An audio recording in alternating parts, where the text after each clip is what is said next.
hvernig tilfinningin eftir umferðina? Ja, tilfinningin bara mögnuð. Ég get ekki komið svona orðið mitt að því sko. Það einhvern veginn svona, hvað maður að segja. Ef við vorum að komin í úrslitaheimið, jú, þá hefði maður alltaf trúið að við getum klárað þetta og náðum góðum úrslitum úti. Á móti mjög sterku liði, það eru margir sem átta sig ekki alveg á því. En hvernig við spilum í dag, varnarleikur var stórbrotinn og Hafdís fyrir aftan gríðarhópinn.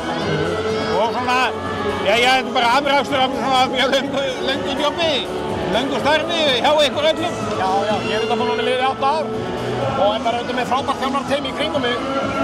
Dagur Snær frábær, Hlynur Mortens auðvitað frábær markvörðsþjálfari og bara fleiri styrktarar, liðsstjórn og allt þetta, bara er upp á 10.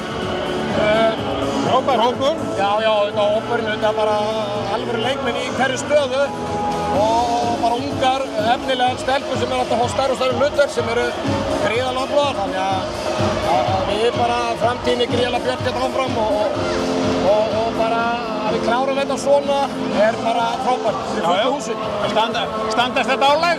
Já, það var bara að pressa okkur til lokin og við vorum að fá klaufalega 2 mínútur sem að svo erum við að klikka á víti, við erum að klikka á nokkrum færum hérna og svona vorum kannski sjálf okkur vest en í raun og veru vorum komið til 7 mörkum yfir og þetta var svona kannski öruggara heldur en að tölurnar gefa til kynna.